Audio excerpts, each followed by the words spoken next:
जय हिंद दोस्तों। VS classes for you में आपका फिर से स्वागत है। और मैं आज आपके लिए फिर से एक हरियाणा करंट अफेयर्स का नया वीडियो लेकर आ गया हूं। तो चलिए स्टार्ट करते हैं, ज़्यादा टाइम वेस्ट नहीं करेंगे। तो सबसे पहले जो क्वेश्चन है वो ये है कि केंद्र सरकार ने अग्रोहा धाम को रेलवे लाइन से जोड़ने के लिए कितने रुपए का बजट पास किया है। तो ये पास किया है 1200 करोड़ का। केंद्र सरकार ने अग्रोहा को रेल लाइन से जोड़ने के लिए 1200 करोड़ रुपए की बजट की मंजूरी दी है और लंबे समय से इसकी मांग की जा रही थी। और ये जो रेलवे मार्ग होगा ये हिसार, अग्रोहा और सिरसा तक लगभग 93 किलोमीटर लंबा होगा।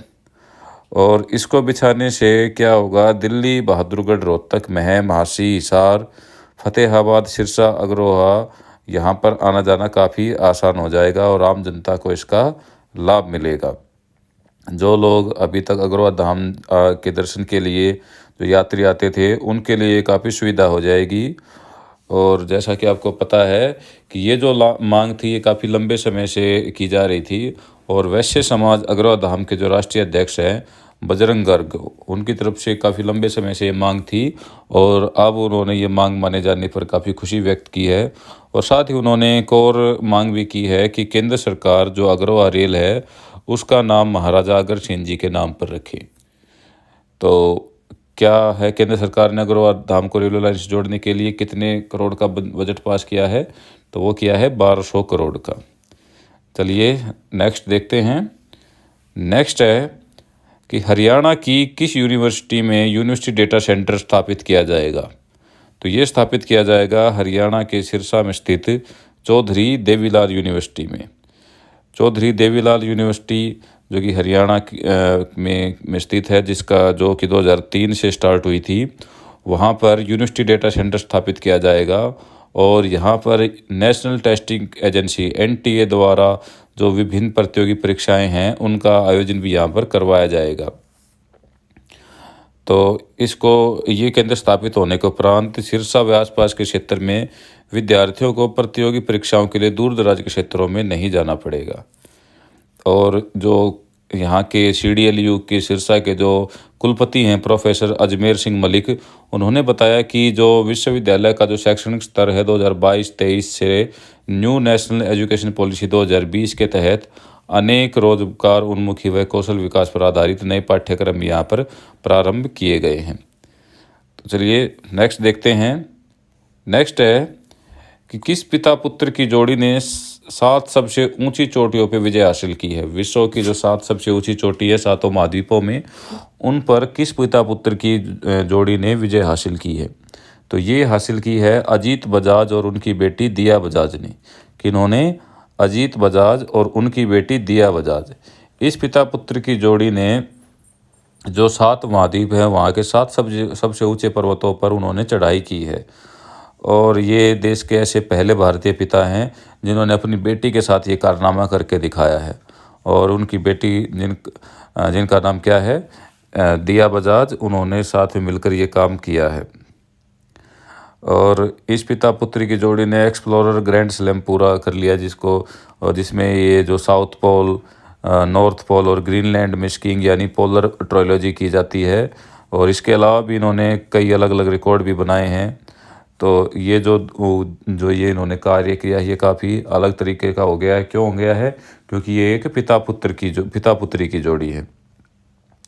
चलिए अगला देखते हैं। अगला है कि हरियाणा के किन 2 पुलिसकर्मियों को NCRB की तरफ से सम्मानित किया गया है। तो हरियाणा के 2 पुलिसकर्मियों को NCRB की तरफ से सम्मानित किया गया है। तो वो कौन कौन हैं? तो वो हैं अनिल कुमार और अर्शिंदर सिंह चावला। कौन हैं? अनिल कुमार और अर्शिंदर सिंह चावला। तो पहले है जो पुलिस महानिरीक्षक कार्यालय के IT सेल पर प्रभारी हैं अनिल कुमार को सूचना एवं प्रौद्योगिकी द्वारा पुलिस का सशक्तिकरण करने में महत्वपूर्ण भूमिका निभाने पर राष्ट्रीय अपराध रिकॉर्ड ब्यूरो NCRB की तरफ से प्रशस्ति पत्र देकर सम्मानित किया गया। और इस सम्मान के लिए चयन NCRB मुख्यालय नई दिल्ली में हुए सम्मेलन के दौरान CCTNS व ICJS प्रोजेक्ट के कार्यान्वयन में सराहनीय योगदान देने पर किया गया था। और उनके साथ ही जो दूसरे हैं जो अरशिंदर सिंह, उनको भी ये सम्मान मिला है। अरशिंदर सिंह वर्तमान में हिसार रेंज के पूर्व आईजी हैं और वर्तमान में वे एडीजीपी टेलीकॉम भी बने हुए हैं और उनको भी ये सम्मान दिया गया है। तो कौन है हरियाणा के 2 पुलिसकर्मी जिनको एनसीआरबी की तरफ से सम्मानित किया गया है? तो वो है अनिल कुमार और अरशिंदर सिंह चावला। चलिए अगला देखते हैं। अगला है, हरियाणा में कब से सिंगल यूज प्लास्टिक पर पूरी तरह से बैन लगा दिया गया? जो सिंगल यूज प्लास्टिक होते हैं, जैसे ये कप होते हैं, गिलास होते हैं, जो कि हम शादी वगैरह में, किसी पार्टी वगैरह में या फिर आम कहीं पे बैठे तब यूज करते हैं, तो उन पे पूरी तरीके से बैन लगा दिया गया है। बैन लगाने का वैसे सही कारण भी है, क्योंकि इनसे जो पोल्यूशन होता है वो काफ़ी बड़ी मात्रा में होता था। और जैसा आपको पता है कि ये डिस्पोजेबल भी नहीं होते, कहने को डिस्पोजेबल है लेकिन ये होते नहीं हैं। वैसे कई कई सालों तक ये ऐसे ही रहते हैं और काफ़ी पोल्यूट करते हैं हमारे वातावरण को। तो हरियाणा में अब इन पर पूरी तरह से बैन लगा दिया गया है। और ये कब से लगाया गया है बैन? तो ये लगाया गया है 1 जुलाई 2022 से। कब से लगाया गया है? 1 जुलाई 2022 से। हरियाणा में 1 जुलाई से सिंगल यूज प्लास्टिक पूरी तरह से बैन हो गया है। और हरियाणा के सीएम मनोहर लाल खट्टर ने कहा कि जो जो हरियाणा में जो सिंगल यूज जो प्लास्टिक है उस पर पूरा प्रतिबंध लगा दिया गया है। और राज्य सरकार के प्रवक्ता ने पिछले 1 अगस्त को में ही जो अधिसूचना जारी कर दी थी और देश भर में 1 जुलाई से चिन्हित सिंगल यूज वाली प्लास्टिक वस्तुओं के निर्माण, आयात, भंडारण, वितरण, बिक्री और उपयोग पर प्रतिबंध लगा दिया है, जिनमें लो क्वालिटी व उच्च कूड़े कचरा फैलाने की क्षमता है। ठीक है, जो लो क्वालिटी का, जैसे उनका जो प्रोडक्ट होती है लो क्वालिटी का होता है, लेकिन ये कूड़ा बहुत ही हाई क्वालिटी में फैलाते हैं। जैसे आपने देखा होगा, जो हमारे घर पे या कहीं पे आसपास पार्टी वगैरह होती है और उसमें जो ये गिलास, जो प्लास्टिक के जो ये गिलास वगैरह, जो कटोरी स्टोरी जो भी यूज होती है, और उसके बाद वो अगले दिन हम देखते हैं कि वैसे ही फैले रहते हैं। तो उन पर सरकार ने पूरी तरह से बैन लगा दिया गया है। और इस सूची में जो प्लास्टिक की, जो ये सिंगल यूज प्लास्टिक की जो सूची है, तो उसमें कौन कौन सी प्रोडक्ट हैं?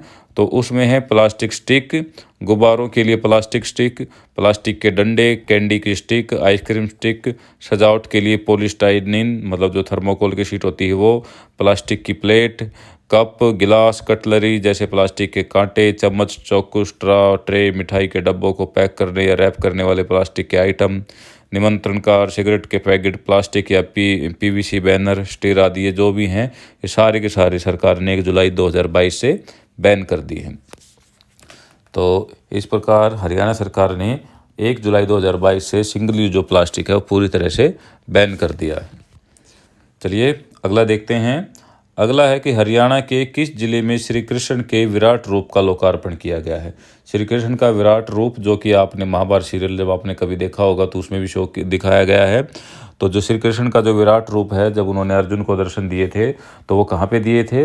वो दिए थे कुरुक्षेत्र में। कुरुक्षेत्र में जब ज्योतिषर में वो जो गीता का उपदेश दे रहे थे अर्जुन को, तो उस समय उन्होंने अपना विराट रूप दिखाया था। तो इसका जो लोकार्पण है वो भी हरियाणा के कहाँ पे हुआ है? कुरुक्षेत्र में ही हुआ है। कहाँ पर हुआ है? कुरुक्षेत्र में ही हुआ है। और जो ये जो लोकार्पण हुआ है, तो उस समय जो राष्ट्रीय स्वयंसेवक संघ है उसके जो सरसंघ चालक हैं डॉक्टर मोहन भागवत, और हरियाणा के राज्यपाल बंडारू दत्तात्रेय व सीएम मनोहर लाल खट्टर थे, और उन्होंने ही मिलकर बटन दबा के इसका उद्घाटन किया था। और जो ये विराट रूप का लोकार्पण किया गया है, ये ज्योतिसर में एक जो बड़ा जो ये वैसे तो फंक्शन होना था वहाँ पे, लेकिन उस समय काफ़ी बारिश हो रही थी तो इस कारण फंक्शन नहीं हो पाया, इसलिए उन्होंने वैसे वर्चुअली उसका उद्घाटन कर दिया। तो इस पर जो राज्य सरकार का जो प्रोजेक्ट था, इस पर जो खर्चा आया है वो आया है 13 करोड़ 63 लाख रुपए का। ठीक है, 13 करोड़ 63 लाख रुपए इस पर खर्च हुए हैं। कि एग्जाम में अगर पूछे भाई खर्चा कितना आया है, तो वो आया है 13 करोड़ 63 लाख। और अगर इसकी हाइट वगैरह पूछे, इसका डायमेंशन पूछे, तो इसकी हाइट है 40 फुट ऊंची, और इसमें जो वेट है वो है 35 टन। 35 टन ये वेट है इसमें। और इसको मतलब इस तरह के से बनाया गया है कि जो भगवान श्री कृष्ण का जो विराट रूप है जो उन्होंने अर्जुन को दिखाया था, वो पूरी तरह से बड़ी ही सजीव तरीके से लोगों को दिखाया जाए, इस प्रकार से ये मूर्ति बनाई गई है। चलिए नेक्स्ट देखते हैं। नेक्स्ट है, कौन सा राज्य दवा फैक्ट्री के लाइसेंस ऑनलाइन जारी करने वाला देश का पहला राज्य बन गया है? जो दवा फैक्ट्री होती हैं, जो दवाइयों की जो फैक्ट्री होती हैं, उनका लाइसेंस ऑनलाइन देने का। तो ऑनलाइन देने वाला जो पहला राज्य बन गया है वो बन गया हमारा हरियाणा राज्य। ठीक है, हमारे हरियाणा राज्य में अब जो दवाइयों का फैक्ट्री का जो लाइसेंस है वो ऑनलाइन अब मिल जाएगा। ठीक है, और ये घोषणा की है हमारे गृह मंत्री अनिल विज ने, गृह और स्वास्थ्य मंत्री अनिल विज ने। उन्होंने दवा बिक्री के लाइसेंस ऑनलाइन जारी करने वाले हरियाणा के अतिरिक्त 3 जो अन्य राज्य हैं, गोवा, दिल्ली और जम्मू कश्मीर, जबकि दवा निर्माण, रक्त केंद्र इत्यादि के लाइसेंस ऑनलाइन जारी करने वाला हरियाणा प्रथम राज्य है। मतलब उन्होंने बताया कि जो दवा बिक्री का जो लाइसेंस है वो तो ऑनलाइन पहले से 3 राज्य और करते हैं, जो कि गोवा है, दिल्ली और जम्मू कश्मीर है, उनके बाद चौथा हरियाणा है। लेकिन दवा की फैक्ट्री लगाने का जो ऑनलाइन जो लाइसेंस देने वाला कोई राज्य है तो वो हरियाणा बना है भारत का पहला राज्य।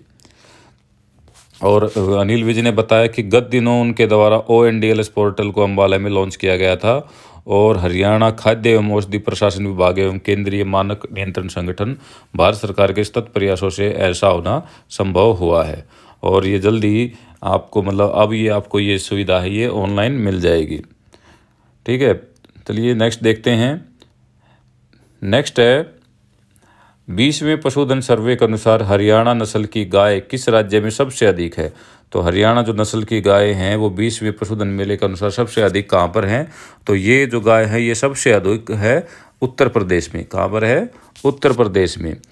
जो अब वहाँ पर जो हरियाणा नस्ल की जो गाय हैं उत्तर प्रदेश में वो 41.5% हैं। ठीक है, 41.5% है, जबकि हरियाणा में उस नस्ल की गाय 20.6% हैं और 8.5% राजस्थान में है।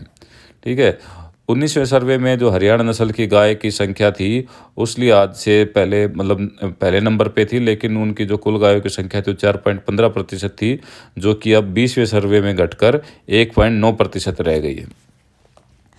तो सबसे अधिक ये गाय किस राज्य में है हरियाणा नस्ल की गाय, तो ये हैं उत्तर प्रदेश में। चलिए नेक्स्ट है कि हरियाणा का पहला व्हीकल स्क्रैपिंग फैसिलिटी सेंटर किस शहर में स्थापित किया गया है। व्हीकल स्क्रैपिंग फैसिलिटी सेंटर, जो कि मैंने आपको याद हो तो जो व्हीकल स्क्रैपेज पॉलिसी थी उसके ऊपर मैंने एक पूरा वीडियो बनाया था और वो उसमें पूरे तरह से एक्सप्लेन किया गया है कि सरकार ने ये जो निर्णय लिया है व्हीकल स्क्रैपेज पॉलिसी का, ये किस प्रकार से लिया है और कैसे कैसे ये काम करेगा। तो उसी के तहत हरियाणा के नूंह में हरियाणा का पहला व्हीकल स्क्रैपिंग फैसिलिटी सेंटर स्थापित किया गया है। कहाँ पे किया गया है? तो ये किया गया है नूंह में, हरियाणा के नूंह में। सड़क परिवहन और राजमार्ग जो मंत्री हैं हमारे नितिन गडकरी, उन्होंने हरियाणा के नूंह में मतलब ये 10 मई 2022 को व्हीकल स्क्रैपिंग फैसिलिटी का उद्घाटन उन्होंने कर दिया। ये देश का ऐसा पहला प्लांट है जो वाहनों से अधिकतम कंपोनेंट्स को निकालने और फिर से उनको इस्तेमाल करने के लिए मॉडर्न टेक्नोलॉजी का इस्तेमाल करेगा। ठीक है, मतलब वहाँ पे जो भी व्हीकल जाएंगे उनके जो ठीक पार्ट हैं उनको पूरी तरह से निकाल लेंगे, मतलब ज़्यादातर जो उनके कंपोनेंट्स हैं उनको निकाल के फिर से यूज करने में, उनको अच्छे से नई टेक्नोलॉजी द्वारा उनको फिर से यूज करने में काम करेगा। ये देश का ऐसा पहला प्लांट है। चलिए नेक्स्ट देखते हैं। नेक्स्ट है हरियाणा सरकार चारा बिजाई योजना के तहत चारा उगा गौशाला को देने वाले किसानों को कितने रुपए प्रति एकड़ देगी। मतलब चारा बिजाई योजना है, इसके तहत मतलब गौशाला के लिए गायों के लिए मतलब ये देने हैं, तो ये इसमें कितने रुपए दिए जाएंगे किसानों को प्रति एकड़। तो ये दिए जाएंगे 10,000 रुपये। 10,000 रुपये प्रति एकड़ किसानों को इसके तो द्वारा दिए जाएंगे ताकि वो अपने खेतों में चारा उगाएं और गौशाला या कहीं पे भी मतलब इनको दान करें। तो चलिए इसी के साथ हमारा ये वीडियो ही आज का ख़त्म होता है। फिर से मैं कुछ 1-2 दिन के बाद आपके लिए फिर से एक नया वीडियो लेकर आऊँगा। तब तक आप जुड़े रहें VS क्लासेज फॉर यू से। धन्यवाद। जय हिंद।